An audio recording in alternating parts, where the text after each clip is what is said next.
Hello, my name is Chuck Lieber. I'm a real estate agent with Better Homes and Gardens Real Estate, all seasons. Thanks for taking the time to view my video blog. The title of this episode is Know What You Are Signing. I attended a real estate continuing education class recently, which the Minnesota Department of Commerce required all agents to attend, that had to do with the forms that we use in a residential real estate transaction. I was amazed by a question that was presented by an agent who was licensed about 10 years ago, whose lack of knowledge of prior changes in Minnesota Association of Realtors approved forms had apparently cost her client substantial misunderstanding. One change she had missed from 2008 was a change in the inspection addendum. The inspection addendum previously and now gives the buyers the opportunity to have the home inspected after the other terms of the purchase are established and accepted. The inspection addendum then and now has 4 periods of time that are agreed to by the sellers and buyers that define how much time the buyers have to do inspections, which we will call the inspection time, how much time they have to notify the seller of defects they want repaired by the sellers, which we will call the notification time, how much time the buyers and sellers have to negotiate how to handle those defects, which we'll call the negotiation time, and a 4th period which defines how much time the buyers have to notify the sellers if the buyers decide, because of the defects, to back out of the purchase altogether, which we'll call the cancellation time.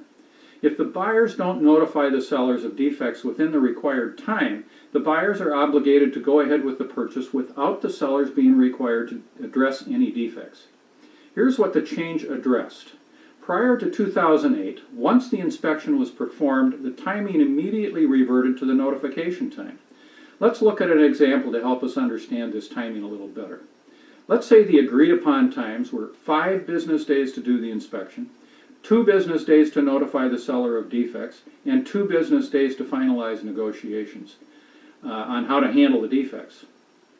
Prior to 2008, let's say the buyer had the inspection done 2 business days after final acceptance of the purchase agreement, so that they then, immediately upon completion of the inspection, had 2 business days to notify the seller of defects they wanted repaired.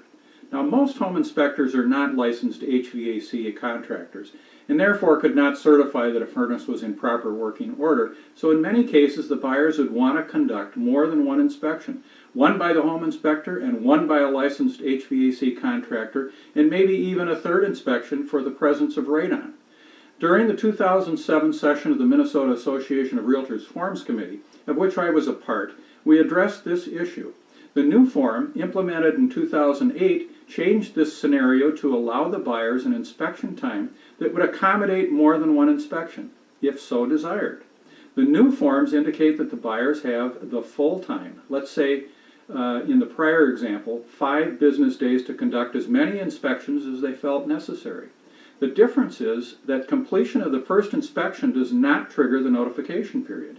That notification period does not commence until the full expiration of the inspection time, so in our example, 5 business days.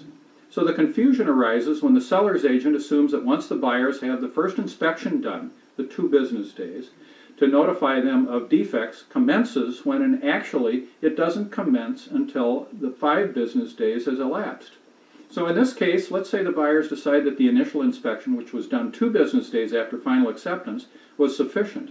After the 4th day, the seller's agent and sellers assume that the buyers are buying the house without asking the sellers to make any repairs at all, when in fact the buyers have 3 more business days to notify the sellers of defects, or even to back out of the purchase agreement altogether. There are many changes that occur on our forms every year, and if agents don't review and at least read the forms when they are involved in a transaction, there can be severe consequences for their clients. Having served on the Forms Committee for many years, I have become keenly aware of this, and therefore I review the changes so I can make sure that my clients know exactly what they are signing. Thanks for tuning into my video blog, and tune in next time.